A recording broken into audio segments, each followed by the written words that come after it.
രണ്ടാം പിണറായി സർക്കാർ അധികാരത്തിൽ വന്നതിന് ശേഷം യഥാർത്ഥത്തിൽ UDFും BJPയും വിരളി പിടിച്ച ഒരു നിലപാടാണ് സർക്കാരിനെതിരെ ചില മാധ്യമങ്ങളുടെ സഹായത്തോടുകൂടി ഇപ്പോൾ പ്രചാരവേല ഉൾപ്പെടെ നടത്തി വരുന്നത്. മാധ്യമങ്ങളിൽ ഉണ്ടായിരുന്ന ഈ വ്യാപകമായ പ്രചാരവേല ഇപ്പോൾ തെരുവുകളിലേക്ക് വ്യാപിപ്പിക്കുന്നതിനു വേണ്ടിയുള്ള ഗൂഢാലോചനയാണ് നടന്നു വരുന്നത്. പ്രതിപക്ഷ നേതാവ് ഇന്ന് നടത്തിയിട്ടുള്ള പത്രസമ്മേളനത്തിലും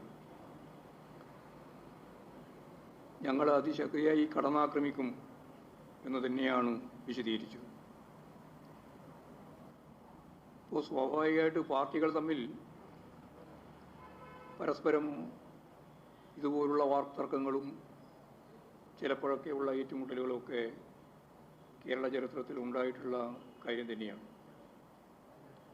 പക്ഷെ ഭരണകൂട വ്യവസ്ഥയെ, ഭരണഘടനാപരമായ അധികാരാവകാശങ്ങൾ പ്രയോഗിക്കാൻ ശേഷിയുള്ള ഭരണ സംവിധാനത്തെ കടന്നാക്രമിക്കും എന്ന നിലപാട് ജനാധിപത്യത്തിന് നേരെയുള്ള അതിശക്തിയായ കടന്നാക്രമണമാണ്. അതാണ് അതുമായി ബന്ധപ്പെട്ട് എനിക്ക് ചൂണ്ടിക്കാണിക്കാനുള്ളത്. CPIMൻ്റെയും DYFI പ്രവർത്തകരെ ആക്രമിക്കുമെന്ന് പ്രസംഗത്തിൽ VD സതീശനും യൂത്ത് കോൺഗ്രസ് സംസ്ഥാന പ്രസിഡന്റും നേരത്തെ ആഹ്വാനം ചെയ്തിരുന്നു. അത് നമുക്ക് മനസ്സിലാക്കാം. CPIMൻ്റെയും അതുപോലെ തന്നെ LDFൻ്റെയും പ്രവർത്തകരെ അല്ലെങ്കിൽ DYFIയുടെ പ്രവർത്തകരെ ആക്രമിക്കണം എന്ന ആഹ്വാനം മനസ്സിലാക്കാം. എന്നാൽ സമരത്തിലേക്ക് നീങ്ങുമ്പോൾ ആണിയടിച്ച പട്ടികയും മുളവടിയും കല്ലും കുപ്പിച്ചില്ലും എല്ലാം വലിച്ചെറിയുന്ന, പോലീസിനെ നേരിട്ട് ആക്രമിക്കുന്ന, അവരുടെ ഷീൽഡ് ഉൾപ്പെടെ അടിച്ചു തകർക്കുന്ന, ലാത്തികൾ പിടിച്ചു വാങ്ങി അവർക്ക് നേരെ പ്രയോഗിക്കുന്ന, കസ്റ്റഡിയിലെടുത്തവരെ മോചിപ്പിച്ചു കൊണ്ടുപോകുന്നതിന് ഔദ്യോഗിക വാഹനം തന്നെ പ്രതിപക്ഷ നേതാവിൻ്റേത് ഉപയോഗിക്കുന്ന ഇത്തരത്തിലുള്ള നിലപാടിനോട് ജനാധിപത്യ വിശ്വാസികളായിട്ടുള്ള കേരളീയർ എങ്ങനെയാണ് പ്രതികരിക്കുക എന്നുള്ളത് വളരെ പ്രധാനപ്പെട്ട കാര്യം തന്നെയാണ്. വ്യാപകമായ അക്രമവും കലാപവും നടത്തിക്കൊണ്ട് മുന്നോട്ടേക്ക് പോകാൻ തന്നെയാണ് ഞങ്ങൾ തീരുമാനിച്ചത് എന്ന് ഇന്നും അർത്ഥശങ്കക്കിടയില്ലാത്ത രീതിയിൽ പ്രതിപക്ഷ നേതാവ് വ്യക്തമാക്കിയിരിക്കുകയാണ്. ഞങ്ങൾക്കറിയാം ഇതിൻ്റെ ഏറ്റവും പ്രധാനപ്പെട്ട ദിവസം നാളെയാണ്. എന്തുകൊണ്ടാണ് ഈ പ്രകോപനമെന്നെല്ലാം കേരളീയ രാഷ്ട്രീയം മനസ്സിലാക്കുന്ന എല്ലാവർക്കും അറിയാം. നാളെയാണ് നവകേരള സദസ്സിൻ്റെ തിരുവനന്തപുരത്തെ സമാപനം. ഞാൻ തിരുവനന്തപുരത്തെ സമാപനം എന്ന് പറയും, പിന്നെ വീണ്ടും 1-ാം തീയതിയും 2-ാം തീയതിയും ഈ 2 പരിപാടികൾ 4 മണ്ഡലങ്ങളിലായിട്ടുണ്ട് എന്നുള്ളതുകൊണ്ടാണ്. ഈ പരിപാടിയിൽ പങ്കെടുത്തുകൊണ്ടിരിക്കുന്ന ലക്ഷക്കണക്കിന് ജനകീയമായ ഒരു പിന്തുണ പ്രഖ്യാപിക്കുന്ന ജനസാന്നിധ്യം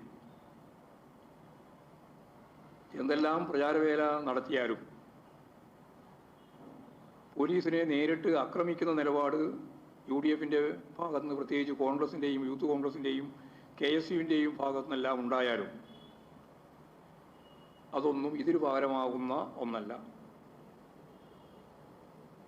സുധാകരനായാലും പ്രതിപക്ഷ നേതാവ് സതീശനായാലും എല്ലാം